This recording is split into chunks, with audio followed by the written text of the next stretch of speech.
Bienvenue sur Monde du Foot, la chaîne qui vous immerge au cœur du football africain.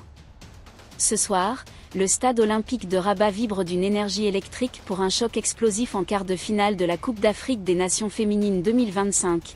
Le Maroc, pays hôte et favori, affronte le Mali, une équipe déterminée à renverser la vapeur. Deux questions brûlent toutes les lèvres. Les Lionnes de l'Atlas confirmeront-elles leur domination face à leur public enflammé? Ou les Aigles d'âme du Mali, portés par une rage de vaincre, créeront-elles la surprise? Préparez-vous, car ce match s'annonce comme un véritable combat de titans.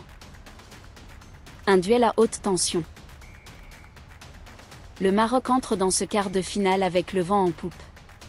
Finalistes il y a 2 ans, les Lionnes de l'Atlas rêvent de soulever le trophée pour la première fois de leur histoire, sur leur propre sol. Portées par une attaque flamboyante, elles ont survolé le groupe avec 7 points, marquant 7 buts en 3 matchs, sous la houlette de la star Fatimata Niaou. Leur jeu fluide, leur cohésion et le soutien d'un public incandescent font d'elles les grandes favorites. Mais attention, dans un quart de finale, tout peut basculer en un instant. Point en face, le Mali arrive à Rabat avec un moral en dents de scie. Les Aigles d'âme ont encaissé une lourde défaite 4-0 contre l'Afrique du Sud en phase de poule, un revers qui a laissé des traces. Avec seulement 2 buts marqués et 5 encaissés, leur bilan statistique est le plus fragile des équipes encore en lice. Pourtant, elles refusent de baisser les bras. La phase de poule, c'est fini. Maintenant, c'est du tout ou rien, a déclaré leur sélectionneur, Mohamed Oussin Saloum, dans une formule percutante. Les Maliennes veulent prouver qu'elles peuvent se relever, comme un boxeur sonné qui retrouve ses esprits pour un dernier round décisif. Maroc, la force d'une équipe en mission. Le Maroc, c'est l'histoire d'une équipe en pleine ascension. Depuis leur performance historique en 2022, où elles ont atteint la finale de la Coupe d'Afrique des Nations féminines, les Lionnes de l'Atlas ont gravi les échelons. Leur jeu, méthodique et précis, repose sur une organisation tactique irréprochable, orchestrée par le sélectionneur espagnol Jorge Vilda. Chaque matin, mes joueuses me font sentir qu'elles sont prêtes à se battre, confie-t-il. Cette confiance se traduit sur le terrain, une attaque prolifique, une défense solide et une cohésion impressionnante. Au cœur de ce collectif, des joueuses comme Fatimata Niaou brillent par leur technique et leur vision du jeu. La défenseuse centrale Aziza Rabat, véritable rock, incarne l'esprit d'équipe. Nous avons passé plus de 2 mois ensemble, en concentration totale. On est devenu une vraie famille. Cette harmonie, c'est notre force. Cette unité, combinée à l'avantage de jouer à domicile, fait du Maroc un adversaire redoutable. Le stade olympique de Rabat, rempli à craquer, sera une véritable fournaise, un 12e joueur qui poussera les Lionnes à se transcender. Mais Jorge Vilda reste prudent. Le Mali est une grande sélection. Leur envie de se qualifier les rend dangereuses, prévient-il. Car si le Maroc impressionne par sa régularité, il sait que dans un match à élimination directe, une seule erreur peut coûter cher. Les Lionnes devront rester concentrées, gérer la pression et exploiter leur avantage technique pour dicter le tempo du match. Mali, la rage de renverser la vapeur. De l'autre côté, le Mali n'a rien à perdre et tout à prouver. La déroute 4-0 contre l'Afrique du Sud a été un coup dur, mais les Aigles d'âme refusent de s'avouer vaincus. On a tourné la page. Vous verrez une autre équipe demain, promet l'attaquant Tessata Traoré, dont les mots résonnent comme un cri de guerre. Cette détermination est au cœur de l'état d'esprit malien, un mélange de résilience, de combativité et d'envie de revanche. Le Mali mise sur un style de jeu plus direct, plus physique. Contrairement au Maroc, qui privilégie la patience et la précision, les Maliennes veulent presser haut, imposer leur rythme et faire parler leur puissance. Pour gagner, il faut avoir plus envie de faire mal à l'adversaire, lancer Sata Traoré avec une intensité qui donne le ton. Cette approche musclée pourrait poser problème au Maroc, surtout si les Lionnes se laissent déborder par l'agressivité malienne. Malgré leurs difficultés offensives, seulement 2 buts en phase de poule, les Aigles d'âme ont des atouts à faire valoir.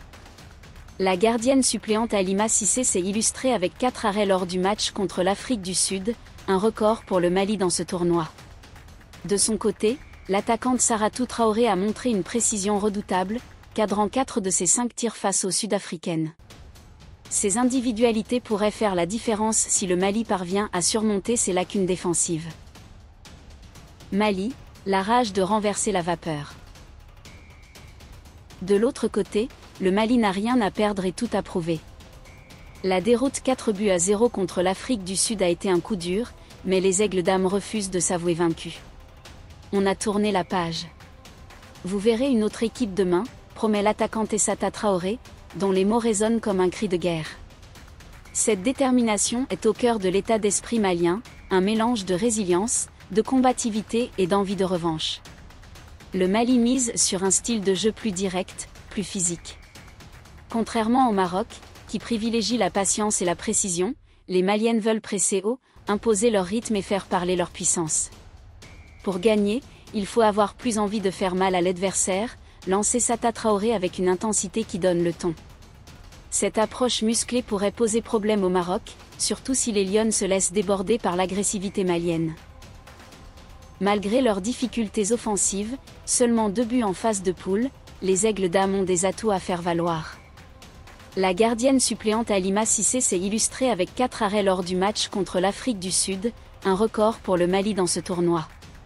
De son côté, l'attaquante Saratou Traoré a montré une précision redoutable, cadrant 4 de ses 5 tirs face aux Sud-Africaines.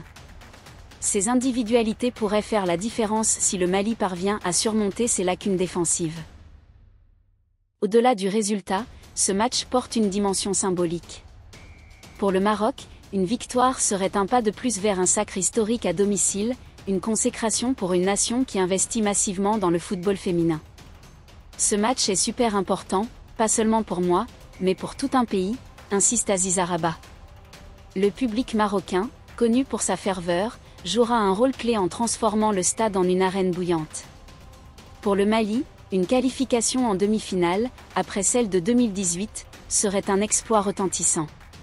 S'il faut laisser notre corps, voire notre âme sur le terrain, on le fera, déclare Essata Traoré avec une détermination qui en dit long. Les Maliennes savent que ce match est une chance unique de marquer l'histoire et de donner un nouvel élan au football féminin dans leur pays. Le soutien des supporters maliens présents à Rabat pourrait leur donner l'énergie nécessaire pour défier les pronostics. Les clés du match. La bataille du milieu de terrain. Le Maroc devra s'appuyer sur sa maîtrise technique pour contrôler le ballon et dicter le tempo. Le Mali, de son côté, misera sur un pressing intense pour récupérer rapidement le ballon et lancer des attaques rapides. La solidité défensive, la défense malienne, qui a encaissé 5 buts en phase de poule, devra se montrer plus rigoureuse face à l'attaque prolifique des Lions. A l'inverse, le Maroc devra rester vigilant face aux contre-maliens.